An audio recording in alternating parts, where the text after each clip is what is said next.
have many young people in our organizations that are working in different sectors, so it's not specific only to science, but also in management, in law, in financing, and just ensuring that we're bringing capacity to young people. But I think at the end of the day, is refocusing them to agriculture, looking at the value chain, what can you do, where can you bring value?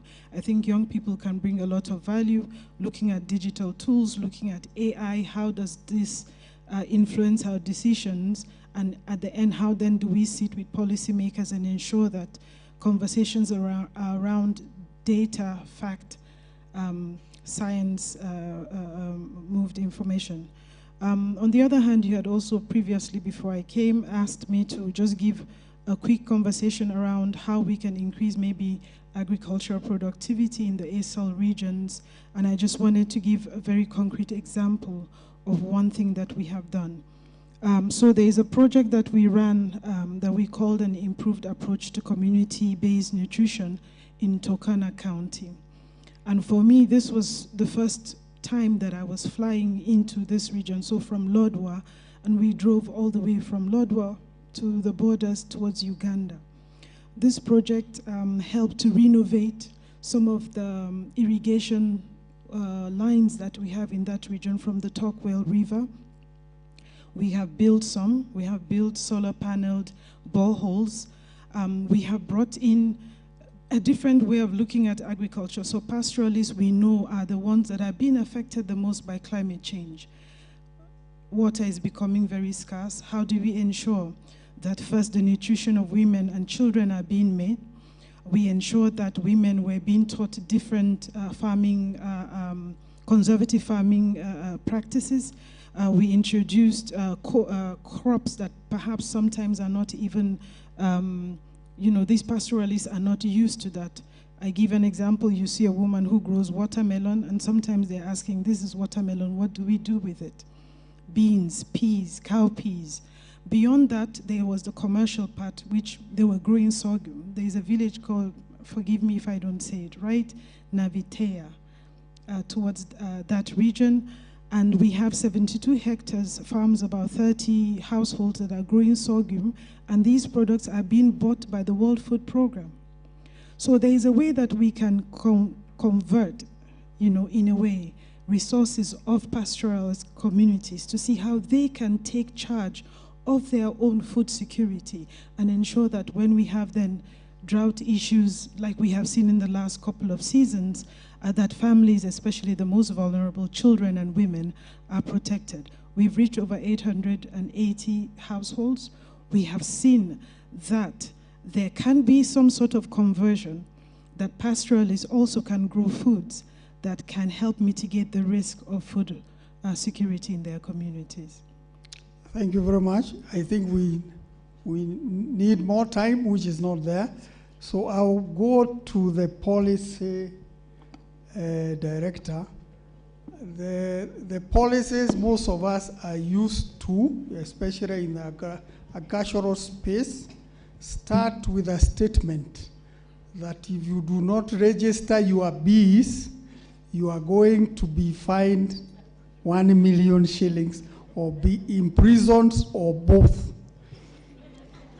So I want Daktari to tell us whether we have moved from that old paradigm where policy is a punishment instead of a facilitation system towards food security, and how is a policy re-engineering, not leaving anyone behind. Thank you. Over to Dr. Wanga.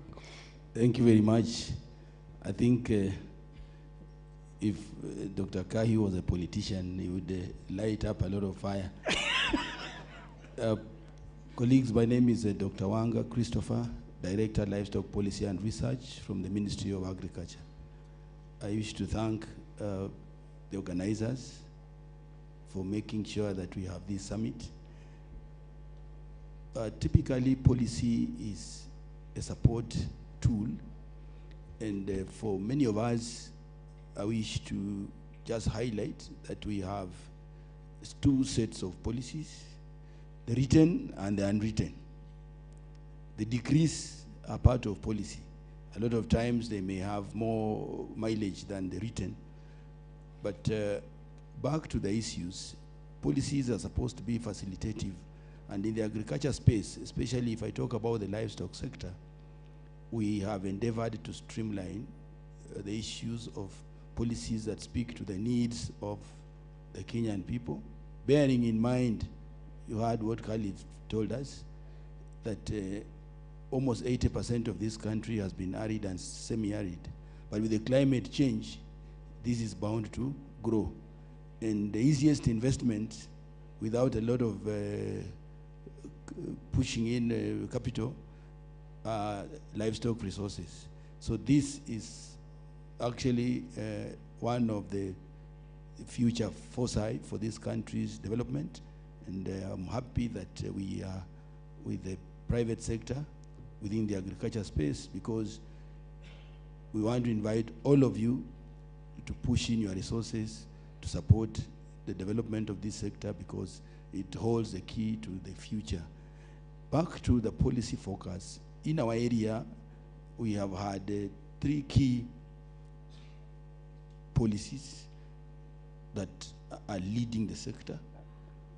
Naturally, the Constitution leads, the Vision 2030, and then we come down to our sector. We have the agricultural policy, we have the agriculture sector transformation and growth strategy, and now when we come into the livestock sector, we have the livestock policy, the veterinary policy, and then we have the thematic policies like leather, etc.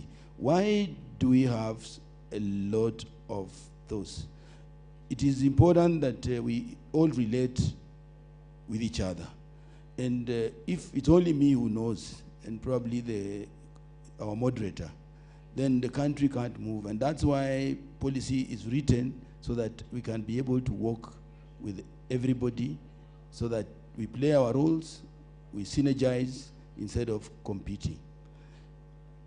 As we get across in terms of what resources this country can utilize to benefit its citizens and earn money, we are looking at livestock as a huge resource. And if you look through the Kenya Kwanza manifesto, the bottom-up beta transformation, we are looking at the dairy industry, we are looking at the leather industry, we are looking at the meat industry. That doesn't mean that the other sectors are behind. And therefore, if we can be able to critically invest in these areas, and this is the challenge I bring to the private sector, what hurts us is that our sector is extremely informal. And that is why Dr. Kayu is talking about somebody will be fined $1 million shillings. That information comes because people would like to be formalized, but they still want to operate without any level of formality. So if we can be able to address formalization of our sector, it will help us even to aggregate and work better. And in the spirit of planning for what we know, because the livestock sector has been plagued with a lot of inaccurate information, data, the government set on doing a very huge assignment. This is development of the livestock master plan that will be able to give us accurate data on livestock resources to support the private sector to be able to know where to invest. It's at the infancy stage on data collection, and if all goes well, holding all factors constant, for the first time we'll be in a position to predict adequately our livestock resources and be able to inform targeted investments where the private sector does not put 10 export slaughterhouses in one region while you are just looking at an animal population of no more than 100, 200,000. So those are some of the issues that the livestock master plan as a critical policy instrument is going to address, and also the issues of how do we relate as private sector? Where do we put our resources to? Do you put in camel? Do you put in donkey? Do you put in the cow? Do you put in the sheep or goats? This is the kind of information that this master plan is going to avail to all of us, whether in government or in the private sector. Thank you, Moderator. Thank you very much. I want to thank all the panelists. I know you are rushed. I have re-engineered the questions I had sent to you, but I think we have performed well. I want to thank the conveners and everybody else, and we keep learning and asking the serious questions on how no one will be left behind. Thank you very much, and God bless you. Big round of applause. Thank you so much, Daktari, and all the panelists. Wow. Thank you so much. You've made it through 2 panel discussions this afternoon. Many thanks. Well done. It's 4 minutes past 4 p.m. As we said, by 6 p.m. we will be done. We'll be done. We want to take a final photo. Daktari, with the panelists, please come to the front. Just here. We take a photo. Thank you so much. In the meantime, ladies and gentlemen, just a final panel discussion, then we close with a way forward. But in the meantime, I'd kindly request that we be upstanding for a moment. Let's be upstanding. Give me volume a bit. Volume tafadhali. Unaona, the Maasai community wanatuonyesha jinsi ya kudance. So if you don't know how to dance as you stretch, just follow these simple steps. All you have to do is just jump up to the beat. Are we ready? Prepare yourself. Get yourself some space. Even the ones, Daktari, with your panelist. Prepare yourself. Prepare yourself. We're going to dance. Simple way to dance. Are you ready? 3, 2, 1. Let's go. Come on, everybody. Just jump up to the beat. Sri Ram, I can see you. Jump it up. Jump it up. Jump it up. The energy. We are finishing in a big way. Well done. You can take you can take your seats. Well done. Well done. Thank you so much. Thank you so much. Ladies and gentlemen, we want to move on to our final panel discussion. Very final panel discussion. Final discussion, ladies and gentlemen.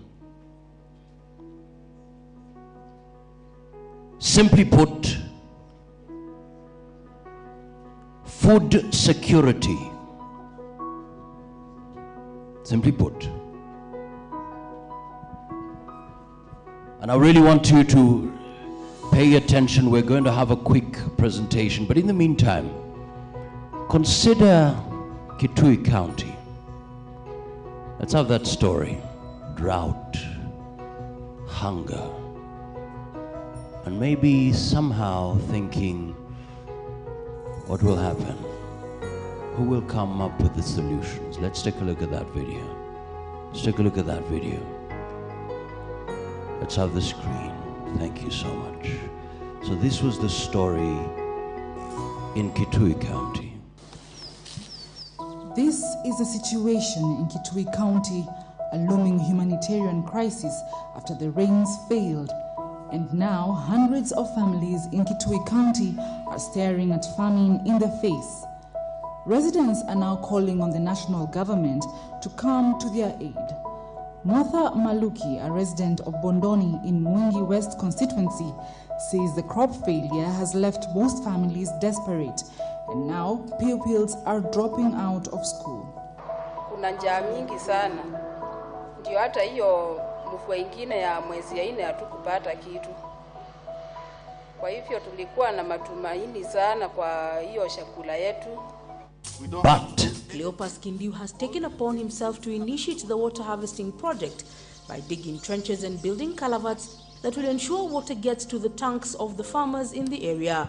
Though noble, he believes that with the help of both the county and national government, the serious issue of hunger and death will be a thing of the past here. Under this project, the once dry area is colorful, the greens of maize, vegetables and herbs beautiful to look at. And What's even significant religious in that, leaders. the project will ensure a bumper harvest. Jacob Nyamai, a farmer in Kitui town, has a different story to tell. He has turned the desolate banks of River Mura into productive farming land. Kufanya kazi ya Mungu na at the same time mimi nalima. sababu niliangalia nikaona nikitegemea sadaka jamii yangu itakwama. Nyamaye says the circumstances forced him to look for an alternative means of livelihood for him and his family instead of relying on the church where he is a pastor. He now grows onions and green pepper, which he supplies to the local markets. The farmer has been able to educate his children and fend for his family through profits made from onion farming. He is now challenging farmers in Ukambani to look beyond maize and bean farming, since the rainfall in the area is barely enough to support the crops. Finally coming up with solutions themselves. In the next 30 minutes, we're going to engage food security and nutrition, and we have a quick presentation here, 5 minutes, just to give us an understanding of the matter.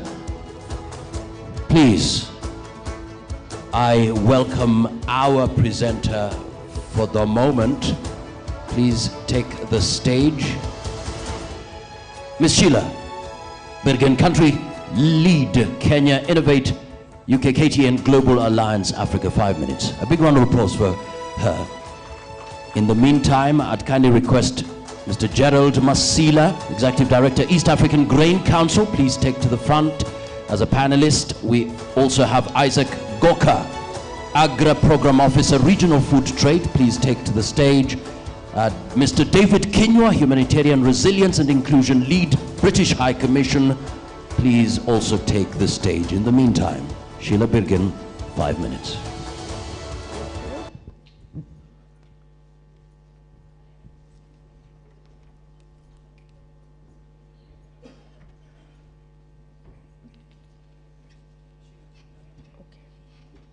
Do I need a clicker?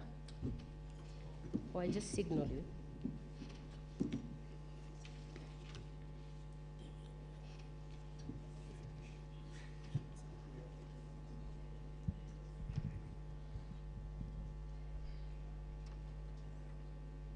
I can just lift my hand and then you can just, yeah. So thank you very much for this opportunity to tell you briefly about Innovate UK KTN. It's not the television station, it's the Knowledge Transfer Network. We are the main innovation agency for the UK government. And I'd just briefly like to tell you about innovation networks that we're setting up in Kenya, and importance of looking at collaboration and convening the right stakeholders, not just for food security, but also food safety. So Innovate UK, like I mentioned, the innovation agency's main goal is, especially the program we're working on in Kenya, is to build future economies, but obviously looking at global opportunities. We can move as fast as possible, okay. And so the main objective of that, looking at international opportunities, is to allow us to have international collaborations, looking at different expertise that are available, not just within the UK, but for us specifically in Kenya, Nigeria, and South Africa. And we hope that that will increase UK and Africa collaboration. This is our international reach. Those are our primary partners. So as you see, most of them are government departments, but we're also working with innovation agencies across the continent for the countries that I've mentioned. The Global Alliance Africa project is a 6-year project that came about when, you remember a while back, Theresa May was in Africa for different tours, and she was looking at different opportunities, especially within the innovation and entrepreneurship and technology spaces, and how collaboration between our different countries could allow for opportunities, socioeconomic opportunities for both countries. Also key to highlight, you can continue, we also have a lot of MOUs that have been signed between the Kenyan government and the UK government. And so one of the key pillars that we're working within that is the Africa Technology Innovation Partnerships, called ATIP. And what we are aiming to do is to build UK and Africa partnership. And so how are we doing that in Kenya specifically? We have something called Local to Global. I mentioned Eldoret earlier on during the day if you're here. So we are working with stakeholders within Eldoret, key stakeholders in agriculture, looking at production, value addition, and market access. But how can innovation specifically be able to enhance the value chains within those? We're also looking at access to funding. I know this is a big topic. I think in a lot of developed countries, there's a lot of funding that goes into research. We might not say the same about most of our countries. Yes, it's there allocated, there's allocation of funding that goes to research, but it's not significant. And so how can we be able to unlock more funding opportunities for innovators, for researchers? How can we strengthen that investment pipeline for innovations, especially in agriculture? And how can we be able to build international or global networks that then allow for us to unlock such investment and funding opportunities? So on the innovation networks, I think we can just go next. I will explain further. The main goal of the innovation networks is for us to create positive change, for us to allow future shaping, and also to plug onto deep expertise in different countries that then allow us to be able to leverage that and connect to the stakeholders in the industries.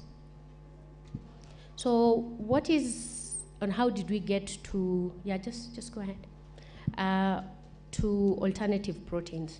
So when we started this journey, we were looking at food security and nutrition, and we were mapping out who are the different stakeholders to avoid, obviously, duplication. Who are the stakeholders within that, what is being done in the country, and what can we do to add value.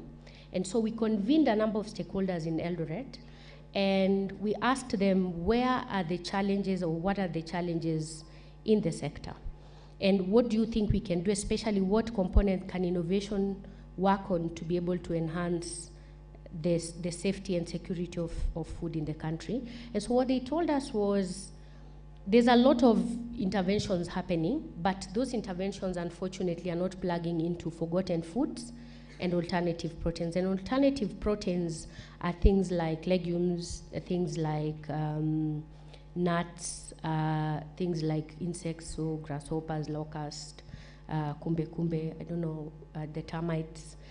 And so this is something that we have a lot of it in the country, but it's not very popular. While we know we can plug into this because of nutritional aspect, it's easy for, perishability of most of these products is not high. It's very cost effective for you to produce them, so you can just keep going. And so that is what we want to do on this alternative proteins network. We want to look for different organizations, government, NGOs, farmer associations, researchers, innovators working within this to be able to join the network. It's not set up, and the network is just essentially a platform to bring together the stakeholders, to put a roadmap together on what we can do. So please scan that. I think we will leave it maybe on at, for people to scan and join the network. And then if you are working within that particular vertical, kindly talk to me. I have a colleague there who has all the information in this. We'll be happy to share with you. So you can take a picture of the QR code. Just put it up, please.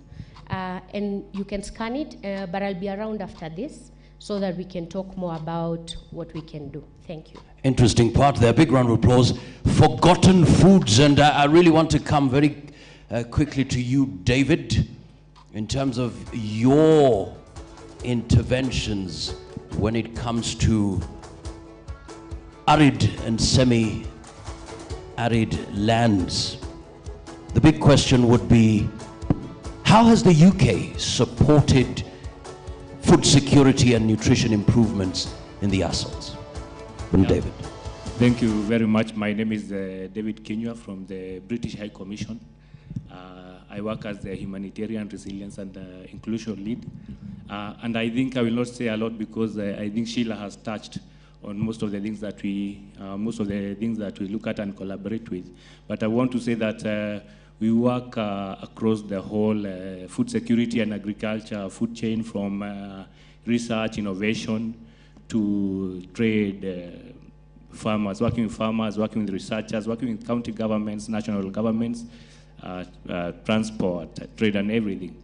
But as you saw in that video that was playing, there are some people who don't even have money to put food on the table. And as we said, we are saying leaving no one behind. How do we ensure such people have put food on their table as they prepare their lands to be resilient and be able to farm and have their own food? So the British government or the UK government helped the Kenyan government since 2007 to establish the Hunger Safety Net program that does cash transfers to the poorest of the poor people in 8 HSNP counties in Northeastern. So they have been doing this since 2007, and in 2019 these cash transfers were transitioned to the government. The government of Kenya has now taken fully the responsibility of doing these cash transfers. But then what happens after the cash transfers? As we have seen, people have transitioned themselves from depending on handouts to being resilient and having their own food. So at the UK, we are looking at working with the government, especially the Ministry of Social Protection, to graduate these people through economic inclusion, so that we can have these people mentored, develop businesses, and most of these, of course, are agricultural businesses. And after that, they are able to produce their own food. Thank you very much. Producing their own food. Isaac, let's focus on this particular issue here and just break it down for us. We have farmers, we want to trade. We spoke yesterday about the African Continental Free Trade Area. The question of non-tariff barriers and measures that remain major impediments to regional food trade and security. Just break that down for us. Thank you so much. My name is Isaac Goka. I'm a Regional Food Trade Program Officer in Agra. And as the name says, we work specifically on regional food trade. Let me use the opportunity to say that I'm sitting in for Dr. Apollos, who has not been able to be here. Maybe I should take it from the video you played in terms of drought, and also just not about drought, but what we witnessed over a couple of years now in terms of the shocks that every country has experienced from COVID, when we were recovering from COVID, then the Ukraine-Russia war started, and then drought, which has also come, and the greatest impact we've seen is on food security. And so it begs the question to say, what do we do, or what is the role that trade can play in terms of ensuring food security? And I want to start from the point of the fact that what the continent or countries as partners have been pushing for is ensuring what we call regional food security. For the first time, we've seen Kenya going to outside of the East African region, trying to get maize that it usually gets from its neighbors, Tanzania and Uganda. For the first time, we've seen Uganda importing maize instead of exporting maize. And so, but the point that we need to keep in mind is that there's a saying that if your neighbor is asleep, then you also have a quiet sleep. If your neighbor is making noise, you are never going to be able to have a good sleep. And so trade plays a crucial role in terms of ensuring that food is, or households are food secure. Within the time where we were having serious issues in Kenya in terms of access to food, there were counties in Kenya which had food and could not trade it. And so right. I want to, when we talk about non-tariff barriers, is basically legitimate policies that the application becomes a barrier to trade.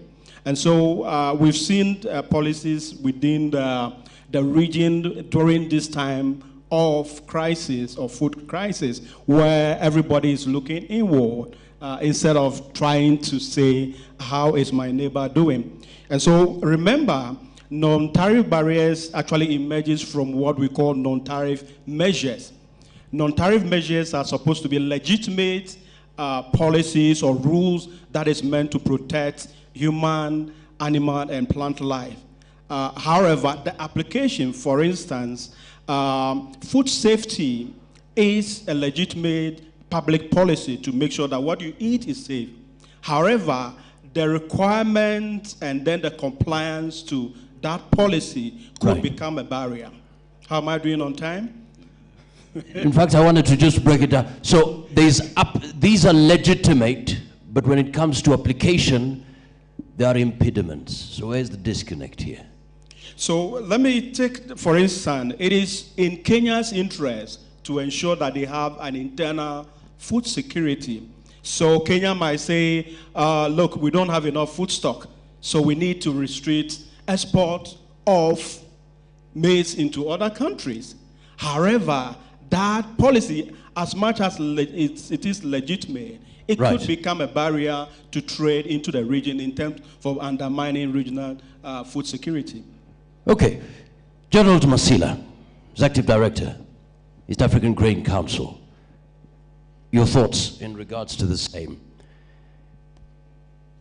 Thank you very much. I think picking up from what Isaac has shared, the issue here is that you have a disconnect or a challenge in that you have legitimate concerns that you need to address in terms of food safety, food security, but the way you apply them or you utilize them ends up being counterproductive.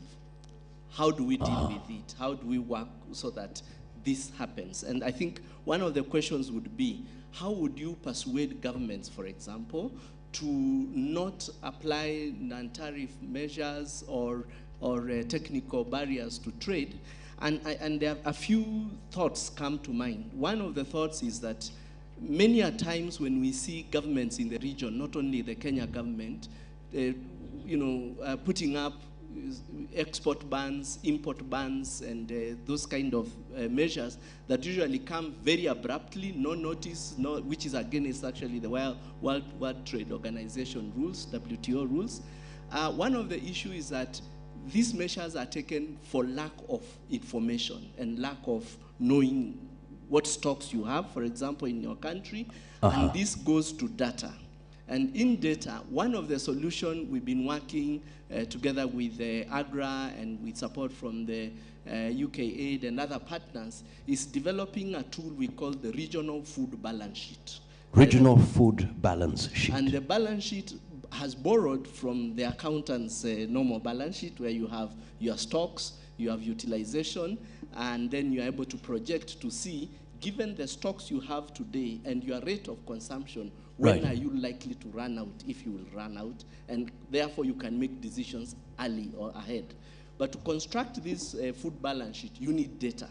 Data. And the challenge that has been facing us has been the data issue. One of the data points you need is production data. And not just after you have produced, you need that data all through. From the time you prepare the land, you need data on how much land have you prepared to put in crop. When you sow and you have the germination and everything coming, you need data to tell you what is your percentage of germination.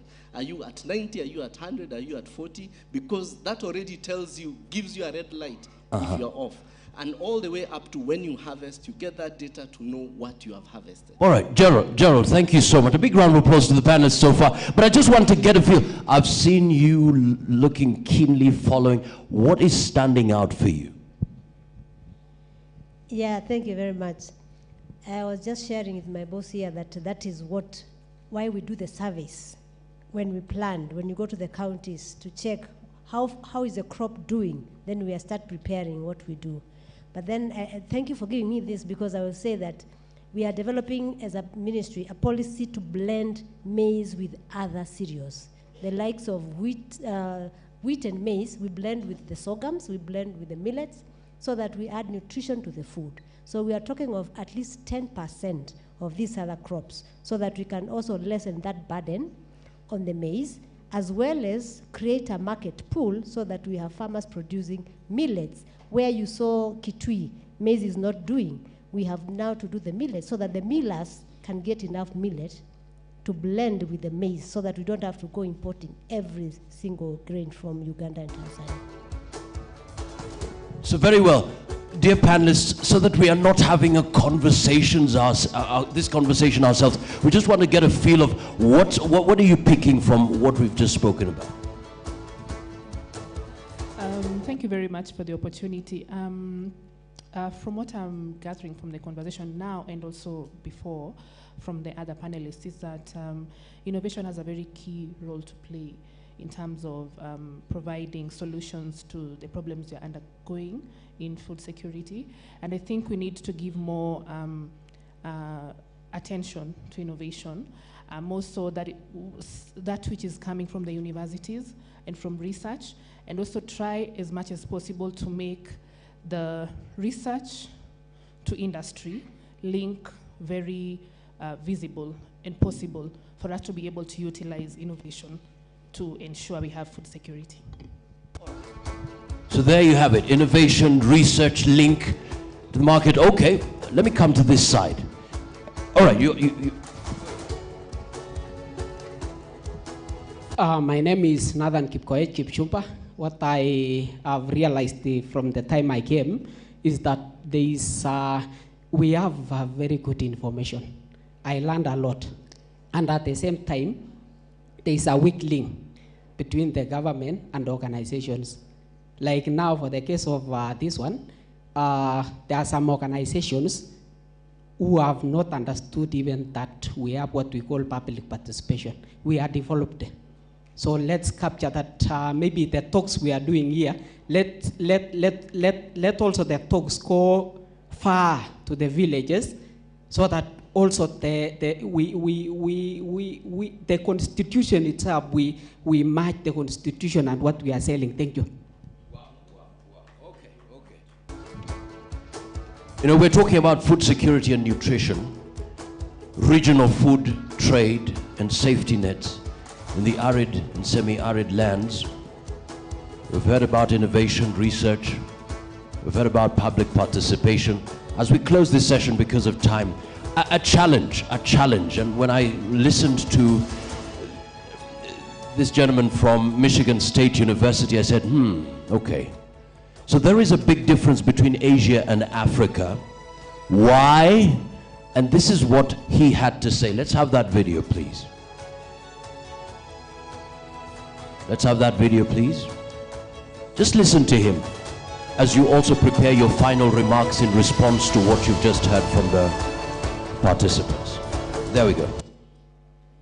One of the key differences between Asia and Africa is that Asian governments spend about 8 times more money per farmer than African governments do on their... Did you hear that? Did you hear that? Do you want me to repeat it again? Let me repeat that again. Let me repeat that again. Just keep it there. Just keep it there. Let me repeat that again. Once again. Let's go. One of the key differences between Asia and Africa is that Asian governments spend about 8 times more money per farmer than African governments do on their farmers. So it's not surprising, therefore, that productivity growth in Asia is rising rapidly, whereas Africa, it's not rising very much. One of the key upshots of this is that African governments really need to invest more in agricultural R&D to benefit smallholder agriculture. This is not rocket science. It's really a matter of putting more resources into the technologies that make agriculture thrive. Sheila, final remarks. 2 minutes. I'm so glad I come after that video because I think I mentioned in my presentation the importance of research and development, and I think we've also heard about innovations and research and how we need to connect that to industry. I think we don't lack innovation in this country. 25% of innovations in agriculture across sub-Saharan Africa from Kenya, which means we don't lack innovation at all. 75% of the workforce in this country is employed in agriculture. The majority of people employed by SMEs and startups in technology in Kenya are employed by agri-tech businesses. So there's a lot of opportunities. We've heard about research here. Our sister talked about some of the work that they are doing. There's a lot of research that is done by Carrom, by Agra, other stakeholders. So information is also there. But we've also heard that it's not getting to the farmers. It's not getting devolved to the right people. How can we ensure that instead of duplicating everything in Nairobi, we convene the resources that we have, we convene the knowledge that we have so that it gets to the right person? There's a lot of, research that has been done by Kenyan researchers outside there to help people convene. There was discussion today about planting in large farms, even though we have small farms as smallholder farmers. How can we bring all the stakeholders together? So let's collaborate. I think that's the only way to go. Otherwise, I don't think we are going to change the sector if we continue to just duplicate things at the top and then it doesn't get to the farmers. And we can use innovation easily by doing that. I think I can't even emphasize further on, if we don't have money for research and development, how can we catalyze more investment to come into the sector? Thank you. All right, let's listen to David first. David, then Isaac, and we'll finish with you, Gerald. David, your final remarks, 2 minutes. Yeah, thank you very much. I think listening to what have been said, I look at food security from 3 perspectives. One, physical availability of food. How do we ensure that people have food available? And one is by making sure, one, they are able to produce enough food for themselves to consume, or 2, they have income to be able to purchase nutritious food, that then there will be physical availability of food. The second thing is we should also look at increasing productivity. How do we increase productivity?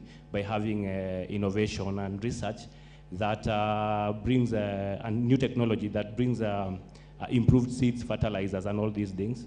So I think that is the other way I look at it.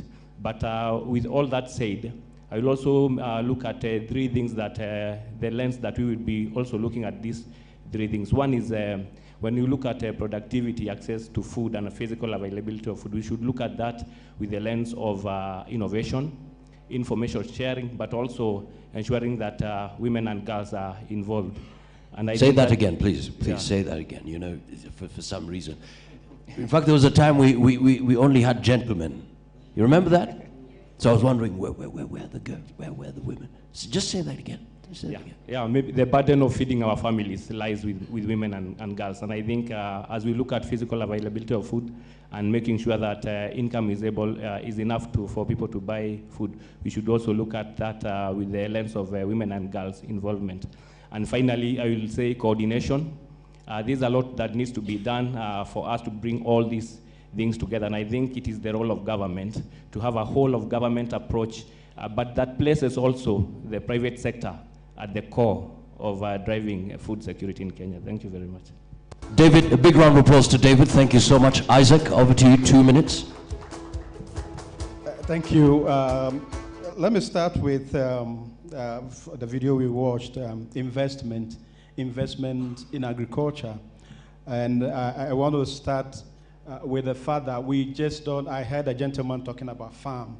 I want to put it that it is important that we rather invest in food system, and which is the emerging concept to say it is better we look at a food system approach vis-a-vis the usual investment in the agriculture sector. I'm saying this because of what we realize about the link between the production side of agriculture vis-a-vis the output market.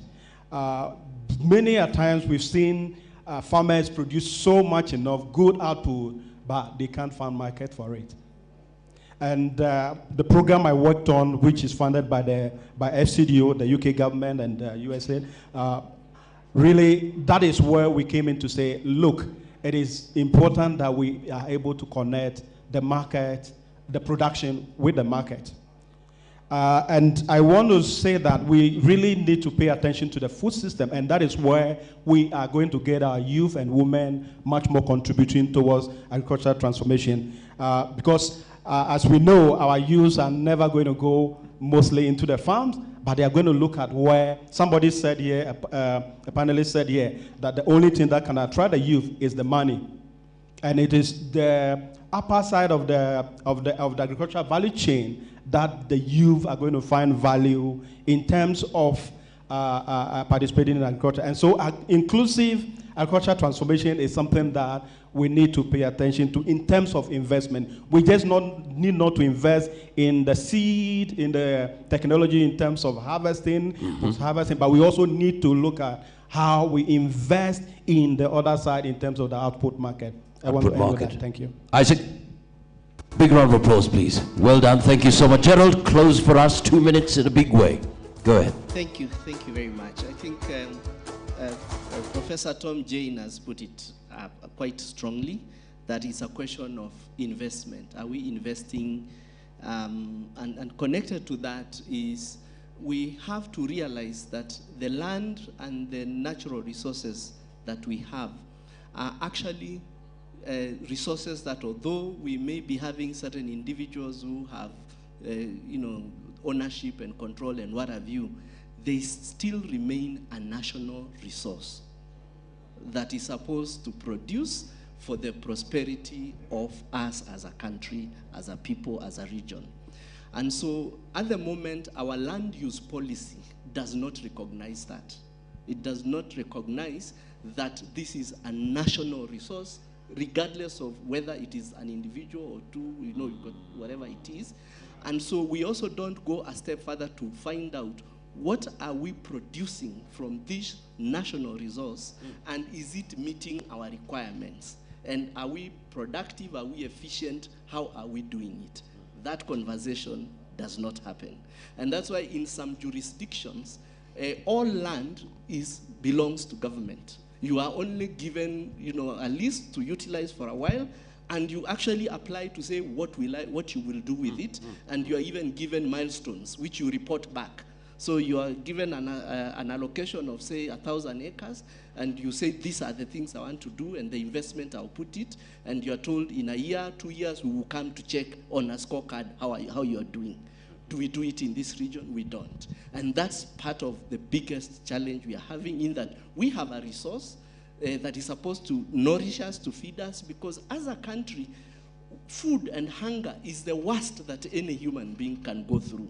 And that's why even if you go to the Bible, a whole nation had to leave and abandon everything they had because of hunger, and moved across all the way the Suez to Egypt. The rest of it you know.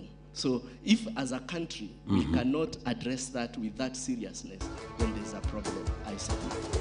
Gerald, a big round of applause to the panelists. Sheila, Gerald, David, Isaac, well done. Thank you so much. You may kindly please come this way so that we can take a photo together. General Manager, Miss Agatha, please honor the panelists. We're taking a photo with them. Makofi out of Valali, thank you so much. We must be engaged, leaving no one behind. And we've started the journey, so please be part of it. When the clarion call is made, be there. And not just be there, engage. Makofi out of Valali. We're coming to the close. We're coming to the close. And I have a quick story.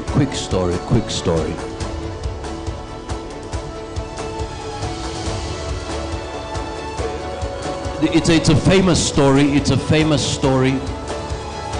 story. But some stories are worth telling twice. Went to India, place called Panchgani, and this story just amazed me.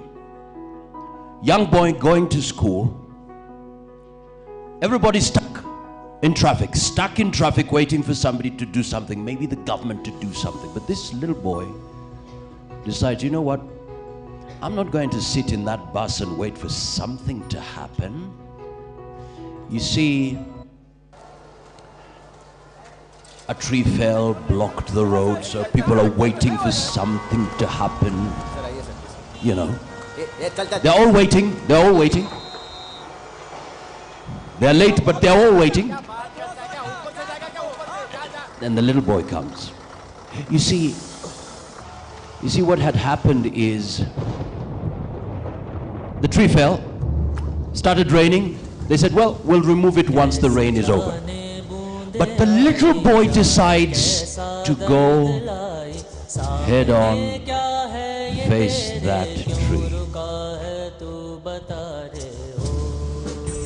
You and I know he couldn't even move that tree an inch. But he started a movement. When they saw a little boy can come out and do something that maybe would be inconsequential, they realized, wait a minute, if all of us came together, yes, we can play the blame game, it's okay, but what do you have in your hands, in your heart, in your mind? And together, we come together and we say, let's pull this trunk off our way. And you know what? They did it. They did it. They did it. They did it. They did it. And they created a new day for themselves. Ladies and gentlemen, let's do that. And even as we close this session, this summit, ladies and gentlemen, let's engage. Let's engage. Let's engage. So ladies and gentlemen, our next speaker, then we focus on the way forward, is none other than Policy Coordinator, Advisor, Mr. Stanley Mbagadi, Intergovernmental Relations, adding not just value, but more value. A big round of applause to him, please, as he comes. Because of time, I'll give you 10 minutes. Thank you so much. Makofi aketa for that. Thank you, Mr. Moderator. Good afternoon, everybody. I had prepared a 2-hour presentation. Now I'm told I have 10 minutes. We'll see what we can do. As you can see, I'm one of those who you are saying should not be left behind. I'm the generation that you say is the majority. It's the majority in the agriculture sector. We are the majority. But actually, we don't want to leave you behind. We are the ones who don't want to leave you behind. We want to take you along with us. Now, my presentation here is about how do we collaborate. We are seeing, we have had so much. We have had so much information, so much knowledge. We've been told, you could do this, you could do that. So many organizations could do this, but somehow we are not doing it. And why are we not doing it? I believe the reason why we are not doing it is mostly because we are not adequately coordinated. We don't coordinate ourselves, we don't coordinate between ourselves, and that means that we tend to move in silos. I can see even I have a bit of my presentation here.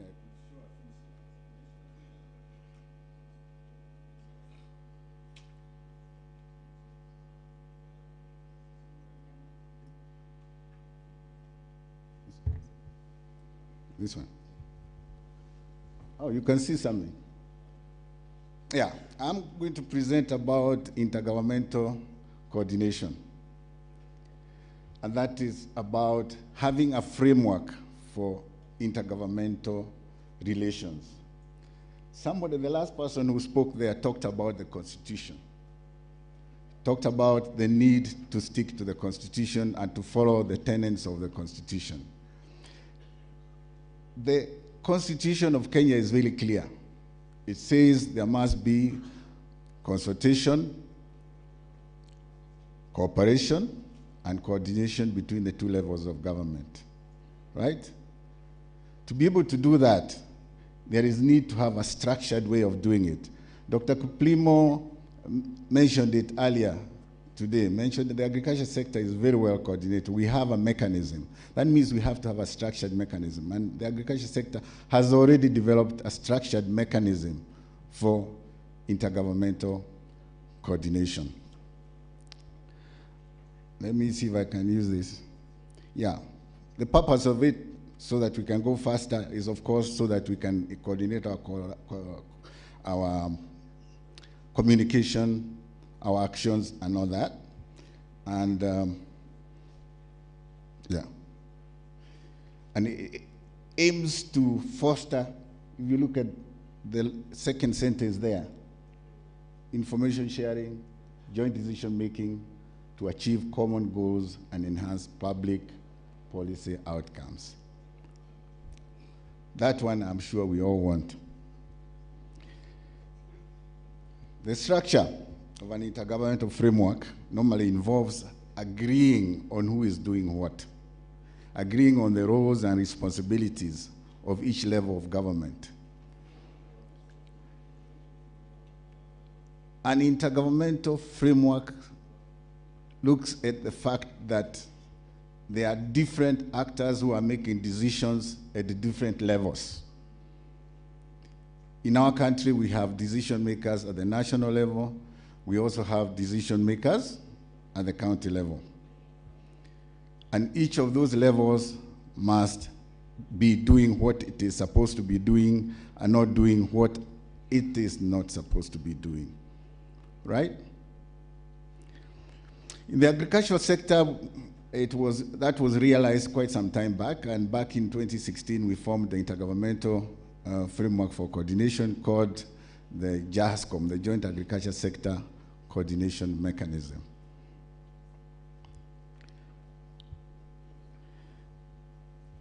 Let me jump a few so that we can go faster. That mechanism foresaw different levels.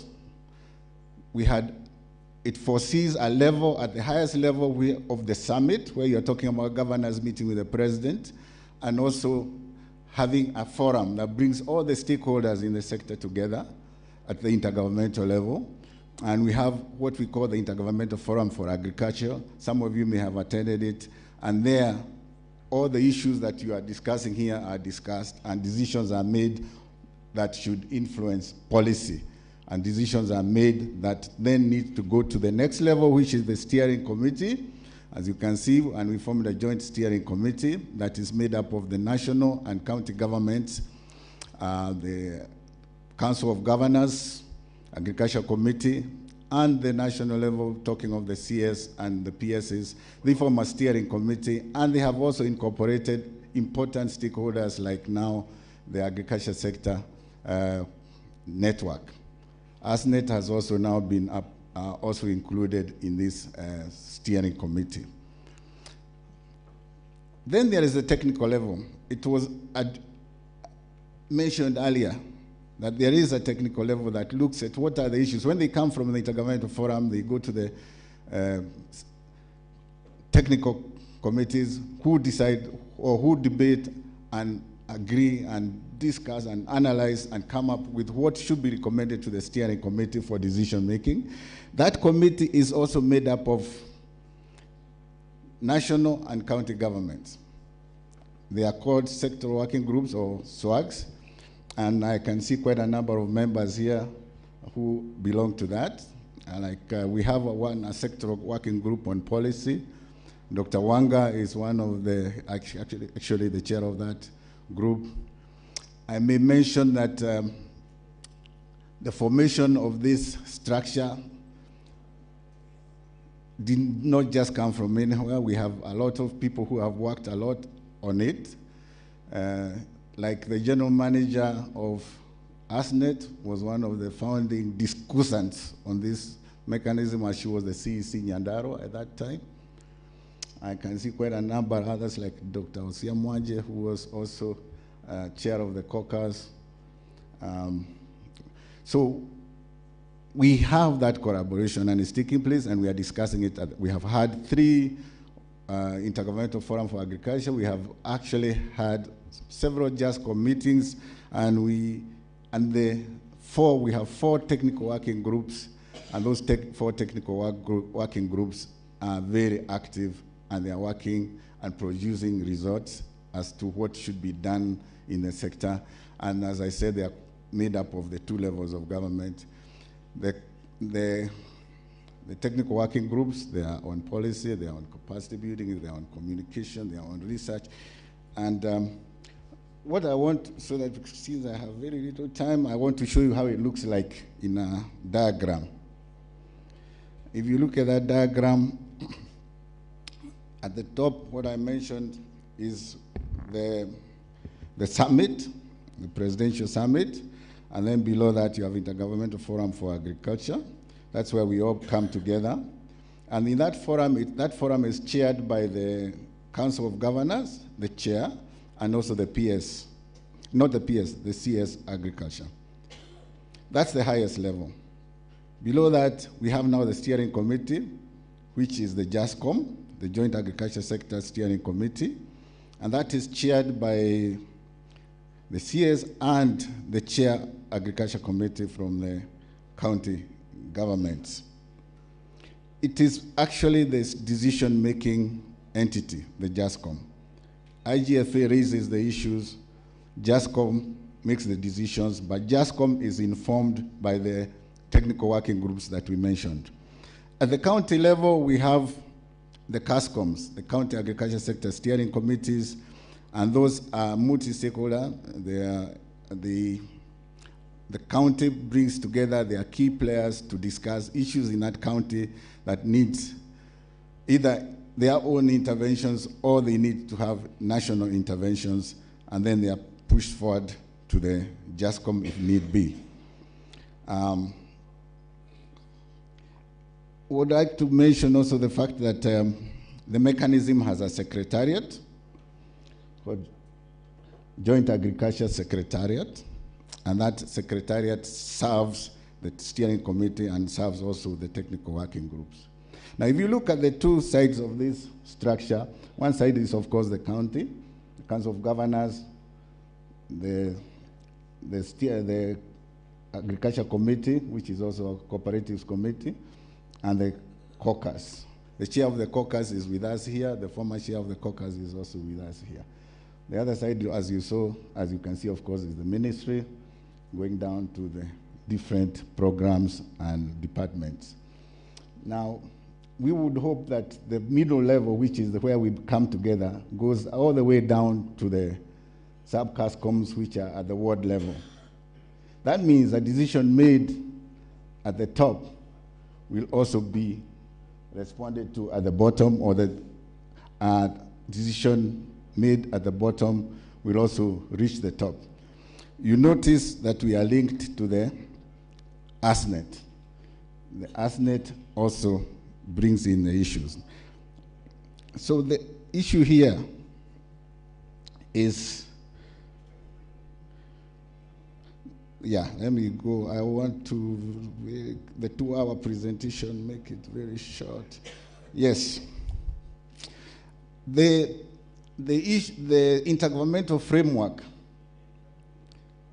helps you to achieve what we call in intergovernmental relations the principle of subsidiarity. The principle of subsidiarity is a political principle that states that decisions should be made at the lowest level of government that is capable of effectively addressing the issue at hand. So I think we are together on that. That the principle states that the decisions should be made at the level that is capable of addressing the issue at hand.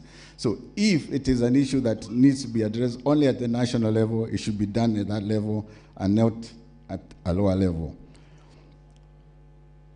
So, for example, of course, policy is, although we have a devolved system of government and agriculture is devolved, policy is developed at the national level. But implementation should be, for most of the functions, implementation is at the county level. Why I bring this up is not only should the decisions be made where they can be adequately addressed, but they should also look at how they are done. They also should be addressed in terms of the resources. That's why we talk about the resources following the function. So if you have agreed the policy function is at the national level, then the resources for implementing policy or developing policy should be at the national level. But if we have said other functions are at the county level, then the resources of that function should be then at the county level. So the resources should follow that function. There is a good reason for doing this, because once the resources are allocated to the function, to the correct function, then the resources are used efficiently without duplication. It avoids conflicts. Earlier today, I was talking to somebody and they were telling me, look, we are talking about coordination in sector. We are about to have an El Nino maybe. Do we even know who is preparing for us to address the issues, for example, of disease that will emerge from, for example, having an El Nino? I know Dr. Wanga is very awake on that, but all the same, I think all of us should be awake to the fact that we need to be coordinated to address issues that are national, that also face us in the counties. Not least, we are also responding to the tenets of the Constitution, which says we need to work in coordination between the national and county governments. And also, according to the law, we have a law which says, it's called Intergovernmental Relations Act 2012. That law is very clear and says that the two levels of government should work in consultation, cooperation, and coordination. And that law needs to be adhered to. So if we do not work in consultation, cooperation, and coordination, then we are not adhering to the law, and we are not also adhering to the Constitution. So this is a constitutional matter, and it's not something to be just pushed aside. It's something that you must realize that you must address. So very quickly, which works? Like the one in the agriculture sector that works? It works because it allows for regular consultation, joint planning, joint decision making, and also acts as a mechanism for conflict resolution. So let me then go right to the last slide, because I can see, too far. Because I can see the moderator is raising his time. I want to focus on the middle section there. Because of the JASCOM, because we're talking about having a mechanism that allows us to work in consultation and coordination, and that allow us to address issues at the level that is should be the one to address, the one that's most effective to address. We expect that in the agriculture sector, we shall be able to address the policies which have been mentioned here in many ways. If we are coordinated, we shall be able to discuss how we are going to address those policies, how we are going to respond to those policies. We are also going to be able to address the agriculture sector transformation strategy, and also do the beta, the bottom-ups, but in a structured manner. We need to do this in a structured manner because what has been happening is that everybody kind of does what they think they should be doing, but not following a clear structure. So let me maybe leave it here so that I don't keep you too long. I know you have stayed long, and I thank you for staying long enough to listen to me. But as a takeaway, remember the principle of subsidiarity. Decisions should be made where it is most effective. If it is about implementation, where implementation is taking place. If it's about policy, where policy is being done. But in consultation and collaboration. And once you've done that, also the resources follow the decision you've made in terms of the function. Thank you very much. Wow, thank you so much, Asante Sana. Ladies and gentlemen, we are closing. We're closing. Thank you so much for your patience. It's 2 minutes past 5. By 6 p.m. we should be out of here. Thank you so much. But of course not without the way forward. But as we close, On your phones once again. This is the last time I'm asking you this. On your phones, on your phones, on your phones. Let's have Menti there. We want to do a quick review of the summit. So just go to menti.com, menti.com.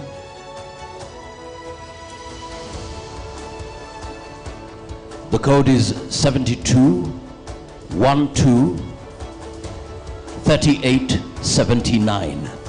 This is where you pick up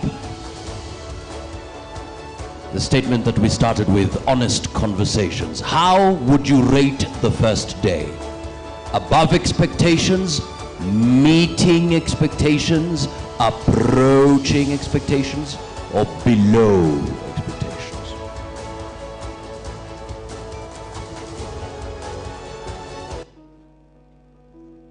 How would you rate the first day?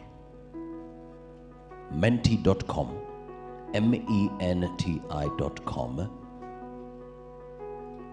The number is 72123879. And you need to join this because at the end we'll have a gift for this. Oh yeah. Yesterday there was a bit of problem with the marking scheme, but today it's been sorted. So we want you to be part of this engagement. Menti.com. Okay, that's first day. So we have to hide it so that we're not influenced. So just go to menti.com, menti.com. The code is 72123879. If you have a challenge with the internet, just go to KICC, hashtag KICC, $2023, then hashtag. It's not working. It's a challenge. I can see the questions there.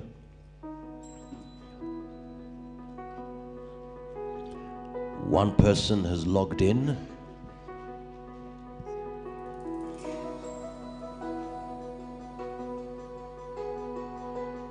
So on your phones.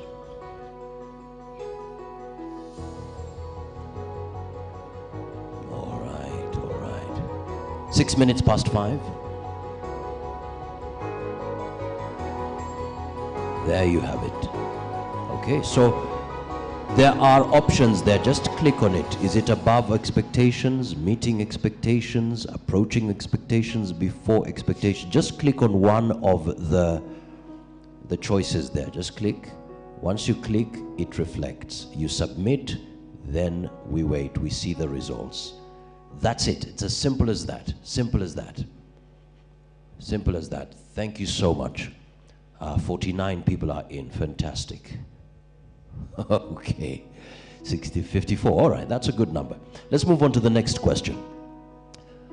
How would you rate the second day? Same procedure. Same procedure.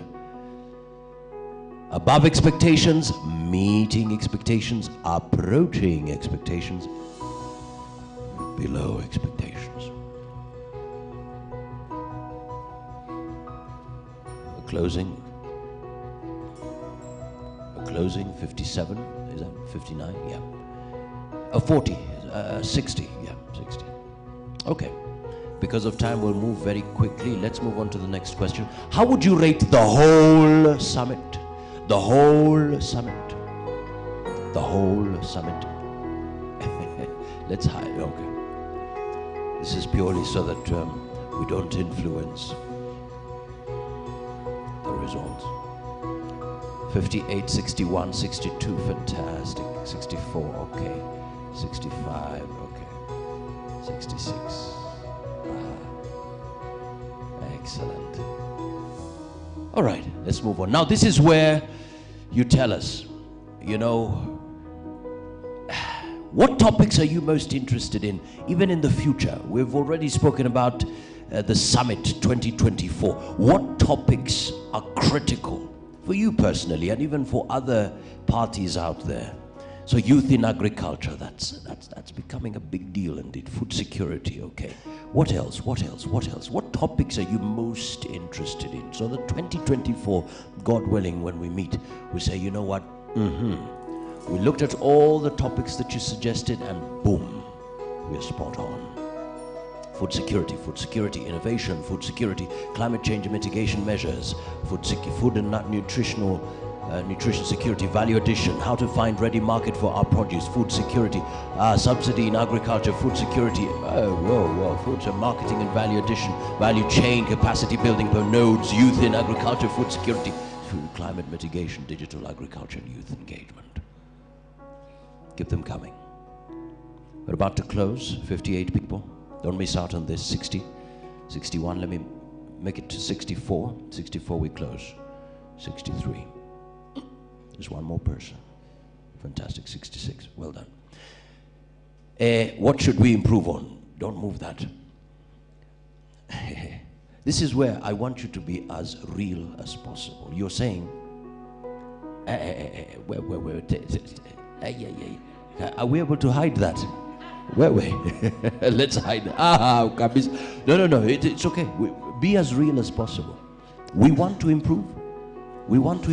Make it as real as possible. And if possible, you can say, you know what, there's an idea that I have. That's the idea. Yes, improve on this, but there's this wonderful idea I have. If you incorporate it in the next summit, boom, it's going to change things. 10 minutes past the hour. I'm closing. Fantastic. This is data. Rapporteurs, a lot of work here. 56. Let's get to 63. 63. Let's go. Write it as it is. Don't mince your words. Oh yes, honest conversations. Write it as it is. Okay. And because we want to wind up on a good note, we have a final question here.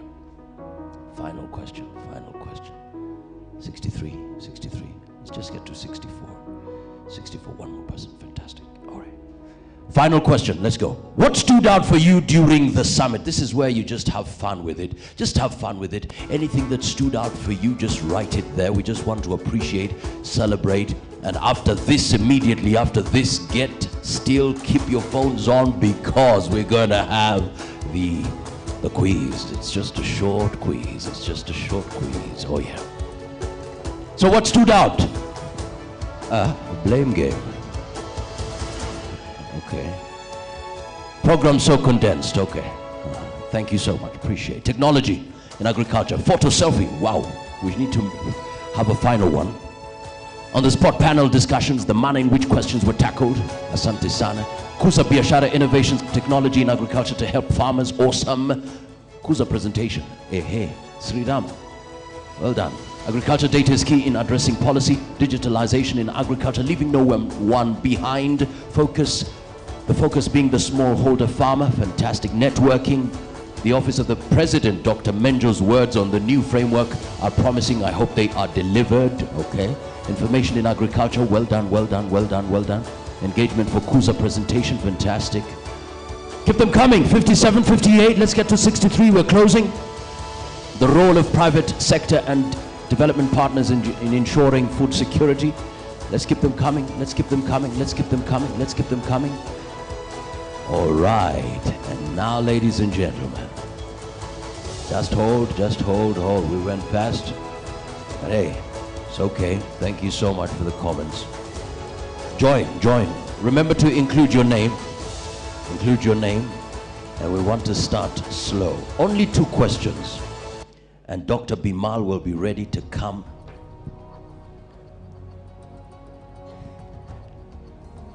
After this, once we declare the winner, Dr. Bimal will come.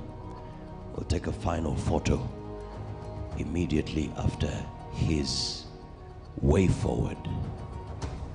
Okay, let's open it up. Let's open it up with the first question. Answer fast to get more points.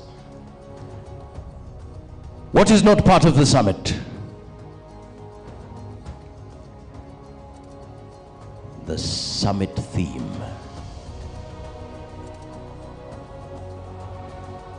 Hey, the question was not, but at least we have the right answer. Let's see who the top person is.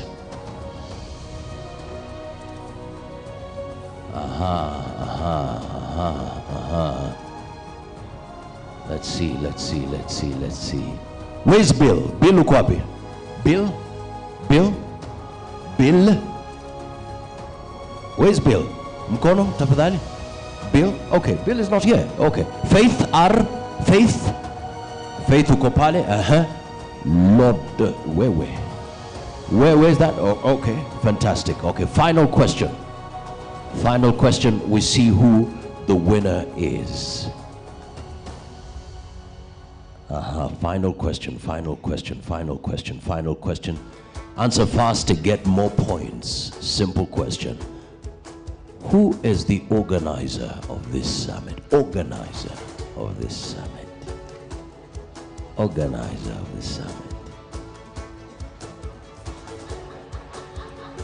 Asmet. Wait. Kuna kazi, eh? Asmet. But anyways, let's see who the winner is. Immediately after Dr. Bimal delivers his final remarks. Ladies and gentlemen, makofi tafadhali, give me volume there a bit. Let's see who the winner is. Volume please. A big round of applause to Lucy. Where's Lucy? Oh, Lucy's here. Well done. So immediately after Dr. Bimal comes, we will have that session. But just as Bimal comes, Dr. Bimal comes, one final remark from my side as I close. Give me the screen, please.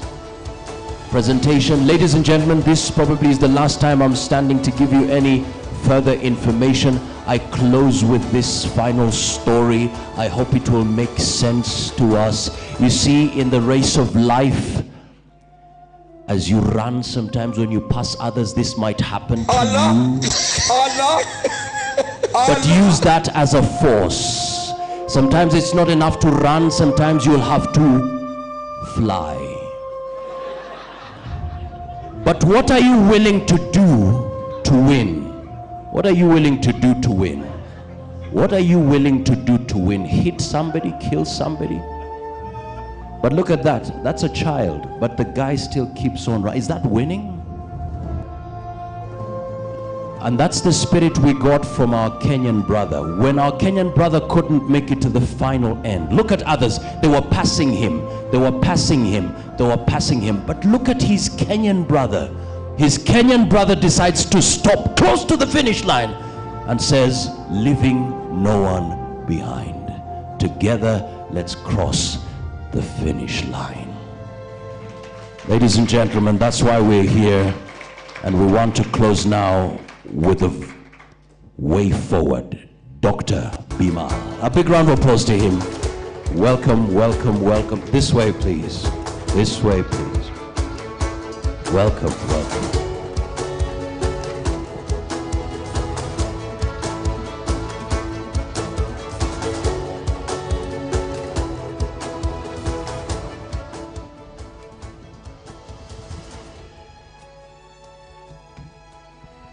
Good afternoon, ladies and gentlemen. Some of you look so tired. Some of you look relieved. Some of you look happy. Some of you look excited.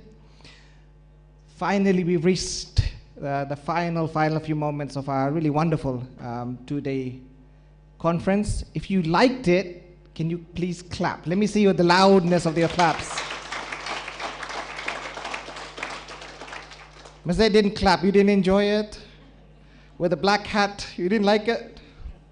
Let's try again. This time, if you don't want to like it, don't clap, or else clap. You liked it? Yeah, there we go. Everybody's clapping. Excellent. To be honest, I thought this was excellent. Not that I I'm a vested interest because I'm an organizer, but I thought the level of speakers, the level of interaction, the questions, just the diversity of the subjects was incredible, I thought. Really a wonderful opportunity for leaders to get together and just interact and understand agriculture a little bit better. So I really want to thank all of you for coming. I'm going to go through a vote of thanks in a minute, but I have a communique which I need to read out, which we're going to hand out to the press. And also we have a 10-point plan, which we're going to use for our basis of interaction with the government and COG and development agencies over the next year. So I just wanted to read it out, and then I'll do a vote of thanks, and I'll invite Dr. Wanga to come and do the vote of thanks on behalf of government, because today's event has been a joint event between ASNET and Ministry of Agriculture. Ministry of Agriculture has also funded a large portion of this event, so we're really, really grateful for government for being here. They've been with us throughout. We see Madam Faith is here from CareFace. We see lots of government people who have been here since the very beginning, since yesterday. So I think it's been a really wonderful partnership we've had. I'll read it out, and then if you don't have any massive objections, we'll adopt it. If you have any objections, please talk to Agatha and we'll correct it. Is that okay? That's fine, isn't it? More democracy for us. So this is the 3rd National Agriculture Summit held at KACC on the 4th and 5th of July. The communication officially reads, the delegates representing various actors in the agriculture sector, namely the private sector actors, under the auspicious umbrella of ASNET, the public sector represented by Ministry of Agriculture and Livestock Development, and indeed all stakeholders in the agriculture sector gathered at the KACC on 4th and 5th July for the 3rd Annual Agriculture Summit. The theme of the summit was Leaving No One Behind for Food and Nutrition Security and Agriculture Competitiveness. This joint summit hereby, 1, express the gratitude to all stakeholders, the sponsor organizations and partners for organizing a successful National Agriculture Summit 2023, which is a follow-up on the 1st and 2nd summits held in February 2020 at Safari Park and in May 2022 at Calro headquarters respectively. The summit provided a forum for stakeholders to express their views on the state of agriculture sector. 2, recognize the important role the agriculture sector has towards the performance of the Kenyan economy, and hence the need to boost efforts towards improving the performance of the diverse value chains within the sector. The delegates aired the need for participants to implement recommendations and actions arising from the many fora held at various levels and periods that a new approach is needed to put an end to business as usual and assume a results-oriented approach to turn around the performance of the Kenya agriculture sector. 3, take note that the challenges associated with food systems transformation and the governance and the need for mechanisms to address the challenges through a concerted effort for all the stakeholders in the sector. There is therefore need to involve all the stakeholders and actors in addressing these challenges. 4, commend the important role played by the private sector in the agriculture sector and the need to raise awareness at the county level through creation of strong farm and private sector associations. The private sector roles within the value chain span across production, transportation, processing, marketing, and financing, amongst others. Just as a side, I think we need a lot more county government involvement, and we want to expand ASNET at county level, and this is one of the targets for us in the near future. We've already have 2 ASNETs in 2 counties, but we need to expand that much more. So if you have any thoughts about that, if you want to get involved, please see one of us, and we'll discuss how we want to expand ASNET at the county level. 5, the urgent need for building the capacity and sensitize farmers associations, organizations, and other farmer platforms with regards to trade opportunities available by the presence of bodies like the African Free Trade Agreement in the country and at county level, and of course the UK and the EU EPA. Whilst the need for aggregation is likely to be addressed through the establishment of agro-business parks in various counties, there is need to sensitize farmers on the critical role that organized farmers groups can play, and especially in addressing long-term challenges of unscrupulous business. 6, highlight the serious concern in the field owing to a lack of adequate extension services, which has led to farmers and other stakeholders being left out on their own with regard to source of agriculture information. Other innovative sources such as the ICTs to complement the few available extension workers. The ICT session today was amazing, was excellent, and I think we got some positive comments on that. 7, acknowledge the bumper crop that is expected and call upon government and the private sector to make arrangements for the collection and storage of the grain and other food that will soon be harvested. This will ensure the country remains self-reliable in food, and food importation budget goes towards transforming value chains. Specifically, the summit has 10 action points, which I'll just quickly read out. 1, involve academia and research, civil society and consumers in the monthly public-private roundtables with Ministry of Agriculture, the State Departments of Fishery and the Blue Economy, State Department cooperatives. The dialogue platform should take place once every month and should be co-chaired by the private sector and cabinet secretary appointee. Further, the commitment by the CS to engage frequently with the private sector, the summit further proposes a once every 4 months ASNET and cabinet secretaries roundtable. Very important. 2, agriculture for industry. The farmer should produce for markets in supporting the bottom-up economic agenda and the Kenya Kwanza government agenda. The agro-processor, the farmer must minimize the information asymmetry and facilitate industry commitments for off-takers. To map out producers, especially for cotton, leather, pyrethrum, edible oils, and other key value chains in processing and local textile and apparel sector. That's why I think the KM, I think we need to include their name in this one. They should be part of that value chains. The cereal millers, we talked about them yesterday. Number 3 and 4, allow private sector to access 500,000 acres available government land for production in order to boost food security efforts. 4, agree timelines for outstanding payments owed to cereal millers and re-engage with them to buy the huge maize harvest in October. 5, work with the private sector to implement the National Agriculture Extension Policy so as to strengthen extension services. The new policy underscores the increased role of private sector in extension service delivery and innovative extension mechanisms, including digital forums. This will lead to more youth mainstream in the agriculture sector. 6, boost private sector extension efforts by ensuring agro-professional bills is discussed in Parliament. 7, involve the more than 10,000 agro-dealers, agro-vets, and fertilizer companies in the fertilizer subsidy program for the benefit of all and for easy access by all farmers. Allow all 9 fertilizer blending factories in the fertilizer subsidy program and not limited to 2 only. 8, cascade ASNET to the devolved units and create awareness of opportunities under the Africa Trade Agreement and leverage on existing local trade opportunities, farmer associations and organizations and involvement in trade. 9, we spoke, I think Mr. Mbadi spoke about this, admit ASNET in intergovernment organs, IGF, JASCOM, CASCOM, SWAG for coherence and formulation of favorable policies and enabling business environment and creation of intergovernmental, interministerial consultative forums with private sector for coherence of cross-cutting policy. I think that's important, Agatha. It wasn't clear ASNET should be in it, not as a dotted line, I think. I think we need to talk to Stanley about this later on.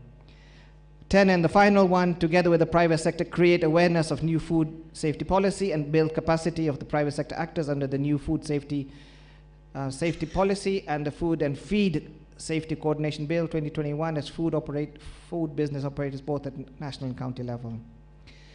In general terms, is everybody happy with that? Can we adopt it? If there's anything really pending, tell me, and we'll add it right now. Otherwise, are we happy?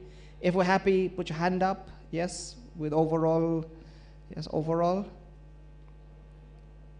right, so we have relatively unanimous conclusion on this one. If there's any major burning issues, we can add it on. After this is not a problem. We are a democratic organization. Finally, I want to say a quick vote of thanks to a number of very important people, but starting with our sponsors. I see Armin was here earlier on from GIZ, but Armin has been extremely important to ASNET because he's been helping us from the very beginning. GIZ and the German government have been amazing for us, and we really wanted to thank them. We also wanted to thank, of course, KEPSA, CAM, Chamber, and my friend Sari from UNSDG for setting up ASNET in the very beginning. Sari, we acknowledge your presence and thank you for your assistance over the years. Of course, we want to thank development partners, in particular, GIZ Kenya I mentioned, AGRA, FAO, USAID funded KCDMS project, and many other partners. Also, I want to quickly thank the British High Commission through the KT and Global Alliance Africa project. I mentioned AGRA, I mentioned FAO, USAID, Kenya Crops and Dairy, I talked about them. RTI International Cereal Millers Association. I wanted to thank, of course, Agatha and her team, Henry and Winnie and Jane, and really amazing bunch of people who've organized today. Again, if you're happy, clap your hands for Agatha. Sorry, I promise you 10 more minutes and I'm finished. Agatha, you did a fantastic job. Winnie, well done. Just stand up, Winnie. Where's Henry? Stand up, guys. I really cannot say enough thanks to all three of you. Day and night you've been working on this one. Well done. I wanted to thank the whole organizing committee. I wanted to thank everybody who came yesterday, the CS, the PS, the PS, directors of government, really amazing support from government, really. Faith, go back and tell your people, we were incredibly proud and happy to have so many government people with us. We had PCBB, CareFest, Carl, everybody was with us holding our hands, and everybody spoke proudly that the association with ASNET is important and the private sector is important. I think that's a very important statement to make, because government is usually quite suspicious of private sector, but I think we're breaking the barriers. Have I finished, everybody? I think I have. Minister of Agriculture, Minister of Trade and Industry, Treasury, and the rest of the ministries. I want to thank everybody. Dr. Wanga, please tell your team at Ministry we're extremely happy and proud of their support. I think I've finished, haven't I? I've covered everybody? Agatha? I have, right? You're looking. Let me ask all government to stand up. Isn't that the better way? Just let everybody from government stand up, and we can acknowledge their presence right till the end. Look at that. I hope you're being paid overtime to be with us today. Thank you very much indeed. Asante sana. I would like to now invite my good friend, Wanga, to come up front and close this session on behalf of government, because as private sector we are closed. Asante sana.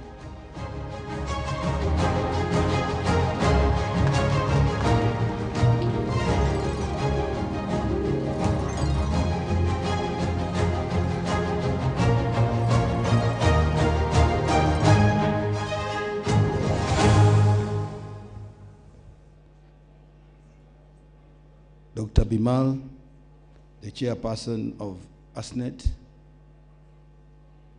the agricultural sector branch of KEPSA, colleague, participants, good evening. I wish to take this opportunity to thank the organizers for making sure that this third edition of the Agriculture Summit takes place. We don't take this for granted, and on behalf of our Minister, Honorable Linturi, the Principal Secretaries, Crop Development, Livestock Development, Fisheries and Blue Economy, we wish to associate ourselves with this forum and believe that it will make sure that we work much more closely. From our perspective, one of the challenges when you are looking for a representative of the private sector in agriculture, it has been fairly difficult. And the role ASNET has come into play, I think, for many of us, we cannot take it for granted. At least we have one person we can speak to when we talk agriculture, because we are splintered in a big way. The ministry is very, very happy to be associated, but there's something that ASNET needs to do for us. Let us help the sector grow, because you are the investors in this agriculture sector. And a lot of times we tend not to treat our farmers as private sector. The onus is on you. The first line of private sector in the agriculture sector are the farmers. They are in this thing for money.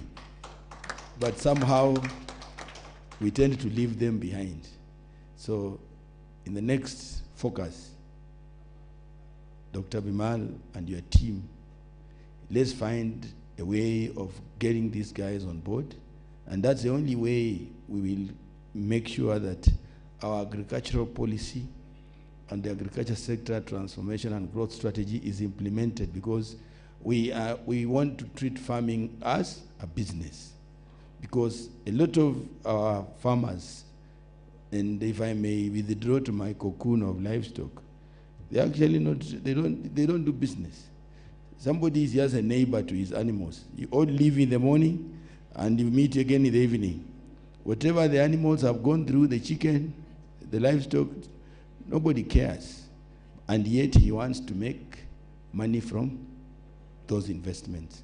So as pressure builds, land sizes reduce, the commercialization of agriculture, we really don't have an option.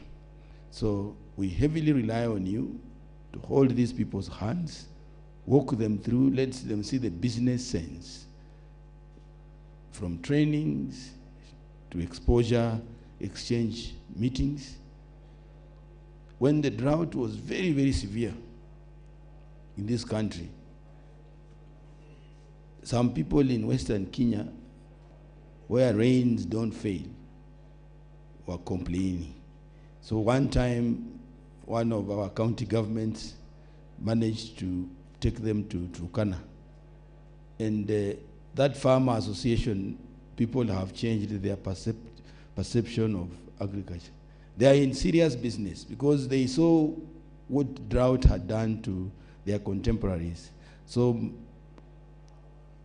ASNET, through KEPSA, please get our farmers to think business, get our farmers to focus on making money from their agricultural investments. And I can assure you, nobody will talk of importation of anything. A lot of times, your members from the feed manufacturers, when I hear them talking about importing soya bean, importing, then I shudder, because you are the private sector. If there is need, please plant those damn things. Why are we importing?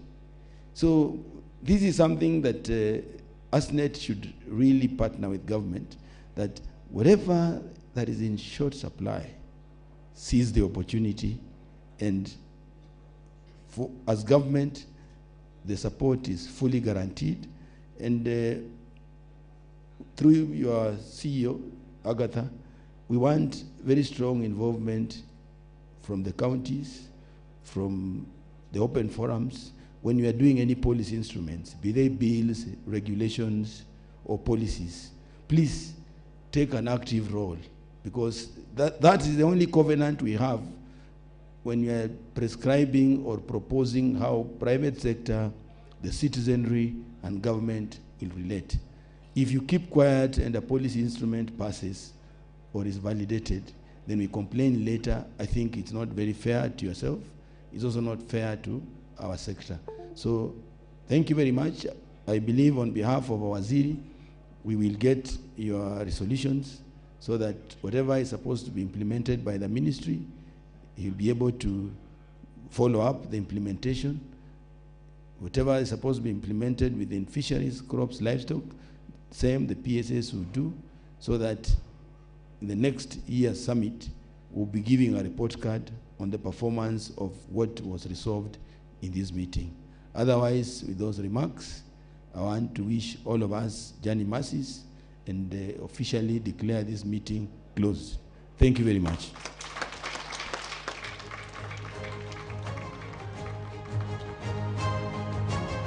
Thank you so much. I'd kindly request the way we started, we start, we close with the Kenya National Anthem. But before that, we take a photo.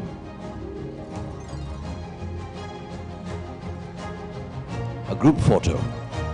All right, so we'll have a group photo at this particular time, then we close with the Kenya National Anthem as a prayer. Let us just be seated for a moment as we take that photo. And also we had the winner. Was it Ivy? The winner of the quiz? So we'll take the photo, then we close. So please,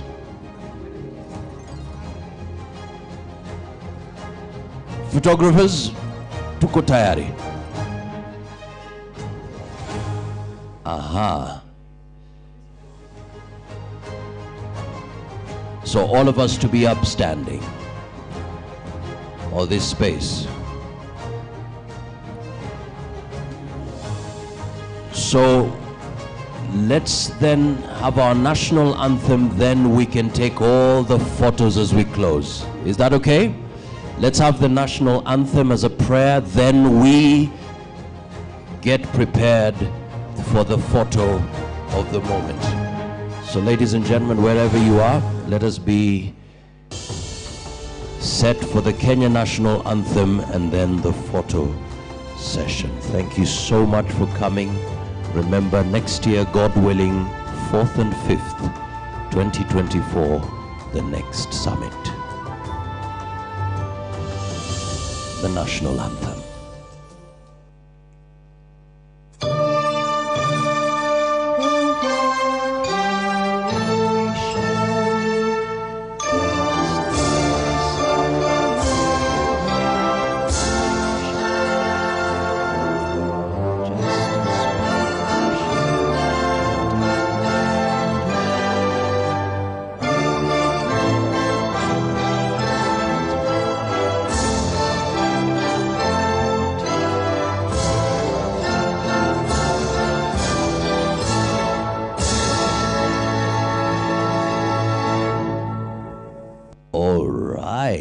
Set for the photo session. Let's all gather. At the middle. Sorry. Aha. Please come. Aha. Summit, I wish you all the best.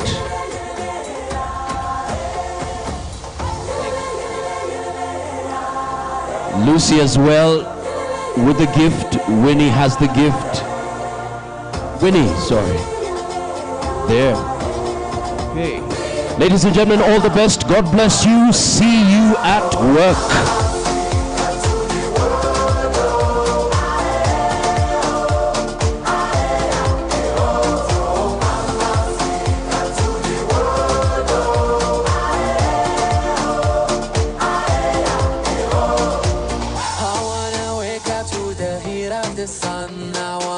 I wanna feel it shine inside me.